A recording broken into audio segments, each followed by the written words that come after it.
क्योंकि तुम तो करुणा सागर हो प्यारे। करुणा सागर करुणा कर दो, सागर करुणा कर दो।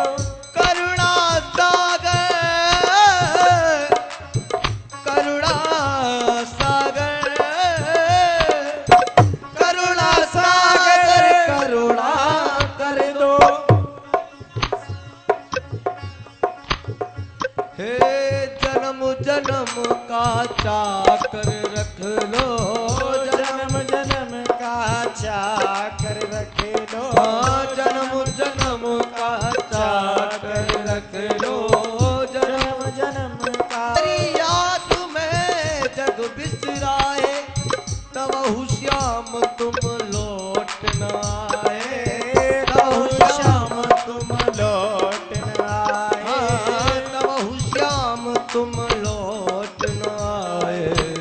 हे गोपाल राधा कृष्ण गोविंद गोविंद, हे गोपाल राधा कृष्ण गोविंद गोविंद। हे गोपाल राधा कृष्ण गोविंद गोविंद, हे गोपाल राधा कृष्ण गोविंद गोविंद। हे गोपाल राधा कृष्ण गोविंद गोविंद, हे गोपाल राधा कृष्ण गोविंद गोविंद, हे गोपाल राधा कृष्ण गोविंद गोविंद, हे गोपाल राधा कृष्ण गोविंद गोविंद, हे गोपाल राधा कृष्ण गोविंद गोविंद।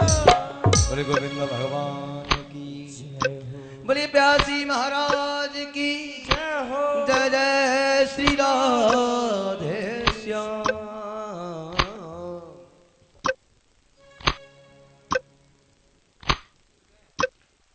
तो आज ये कथा सत्र का अंतिम दिवस, इस अंतिम दिवस में उपस्थित समस्त ब्रह्म स्वरूप समाज का हम हृदय से अभिनंदन करते हैं। बोलिए श्री सच्चिदानंद भगवान की जय। ये श्रीमद् भागवत कथा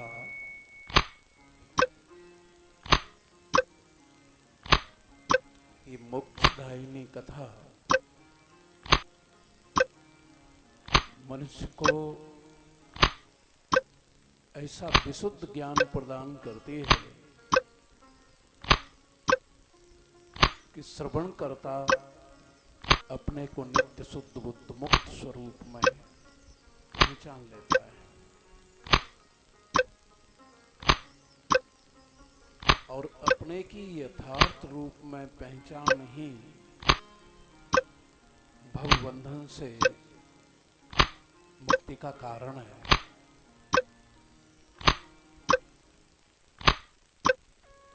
अपने को न जानने से बंधन है और अपने को जानने से मुक्ति है। बंधन का कारण स्वरूप अज्ञान है और मुक्ति का हेतु स्वरूप ज्ञान है। इसलिए वेद भगवान ऋते ज्ञानान्न मुक्ति घोषणा करते हैं कि ज्ञान के बिना मुक्ति नहीं हो सकते।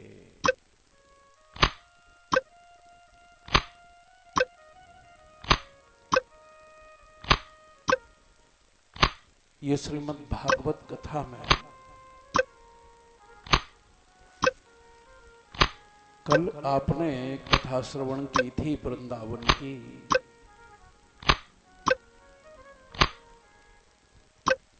गोकुल की जो लीला है वो बाह्य कर्म माने बाहर का जो स्थूल कर्म है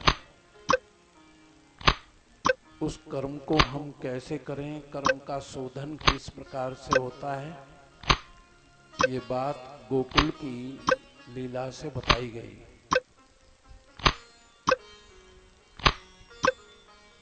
और ये वृंदावन की जो लीला है ये आंतरिक कर्म है।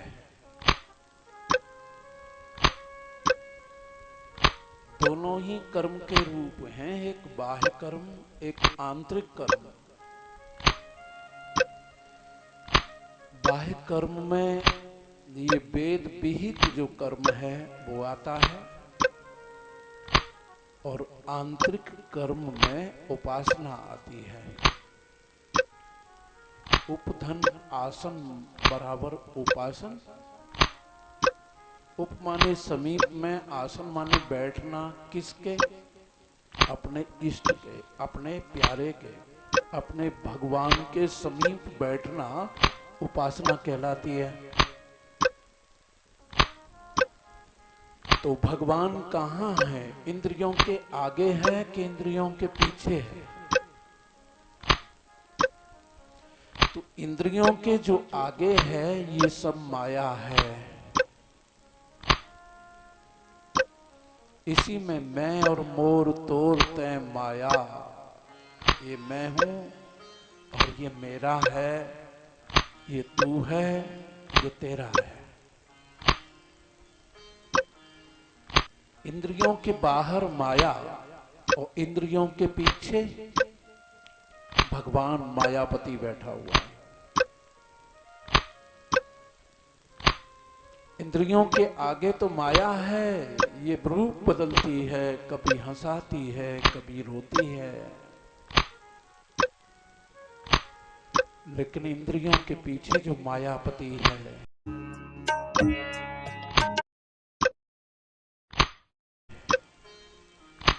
उसका दर्शन जो है, रोना और हंसना दोनों ही छूट जाता है। न दुख है न सुख है, परमानंद है, वो परमानंद स्वरूप है। परमात्मा का दीदार होता है तो स्वाभाविक जो सहज आनंद है, जो स्वतंत्र आनंद है, किसी के अधीन रहने वाला आनंद नहीं, उधारी आनंद नहीं, स्वानंद, अपना आनंद, वह आनंद उस परमात्मा का दीदार करने मात्र से ही मिल जाता है।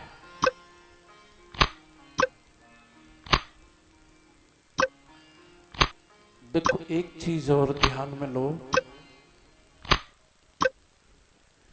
ये मैं और मोर तोर तैं माया, ये मैं और ये तू, ये मेरा, ये तेरा,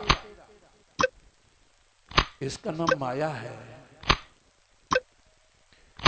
लेकिन ये माया क्या है? क्या परमात्मा से पृथक कोई भूतनी है? तो नहीं। इसी माया के पर्दे में भगवान छुपा हुआ है, वो मायापति है, उसी की माया है। माया माने शक्ति। तो देखो, पहले मेरेपन को अगर पक्का कर लिया जाए, ये सब मुचित प्रकाश में, चैतन्य में, मुझ ज्ञान के प्रकाश में ये सब चमकने से ये सब मेरा है, मेरा ही स्वरूप है, ये सब मेरा ही स्वरूप है। इसका अगर निश्चय हो जाए तो ये माया बाधित हो जाती है और ब्रह्म का साक्षात्कार हो जाता है। अथवा ये बात समझ में नहीं आती है तो फिर मेरा कुछ नहीं है, सब तेरा है, तेरा तुझको अर्पण, क्या लागे मेरा। अरे जिधर देखता हूं उधर तू ही तू है, ये सब तेरा है। किसका? परमात्मा का है। ये सब परमात्मा का स्वरूप है, मेरा कुछ नहीं। मैं भी तेरा हूं, ये सब तेरा है, तू ही तू है, तेरे अलावा कुछ नहीं है।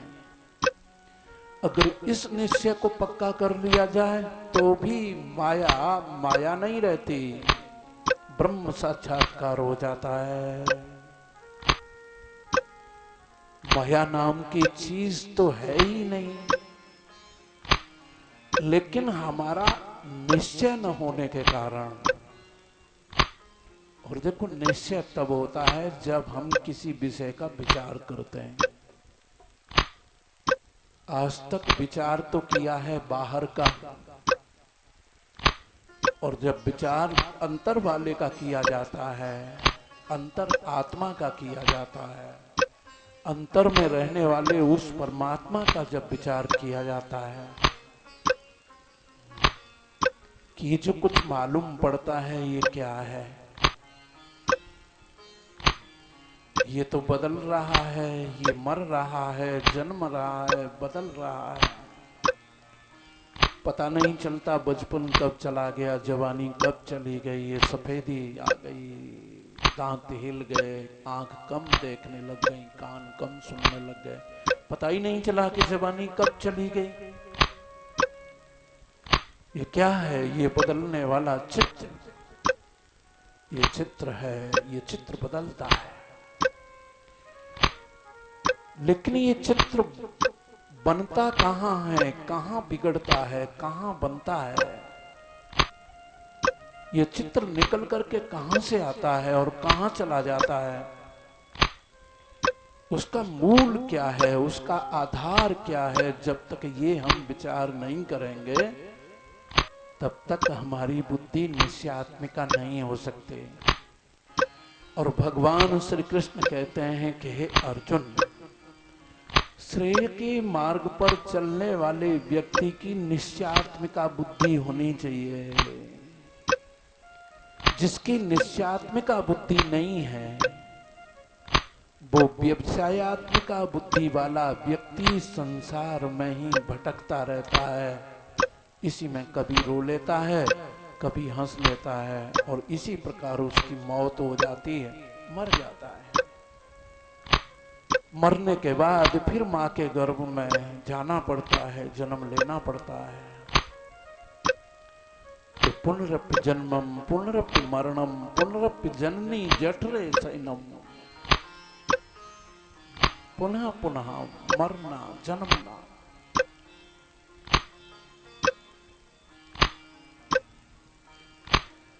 तो जब ये व्यक्ति अंतर का विचार करता है,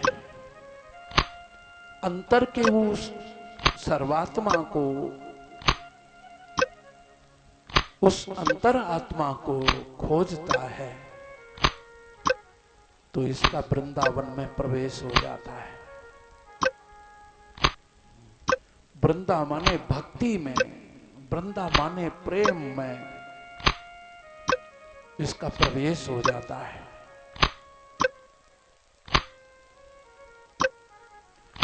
अच्छा, हम लोग किससे प्यार करते हैं, किससे प्रेम करते हैं? तो हर प्राणी अपने आप से ही प्रेम करता है, अपने लिए सबको छोड़ने के लिए तैयार है और छोड़ देता है। रोजाना नींद में सबको छोड़ करके ही तो हम अपने आप में आते हैं। ये पुत्र, ये पत्नी, ये बेटा, ये बेटी, सबको छोड़ना पड़ता है। लेकिन नींद में तो वहां अज्ञान है, इसलिए कुछ पता नहीं चलता। जागृत काल में जब बुद्धि से विचार करते हैं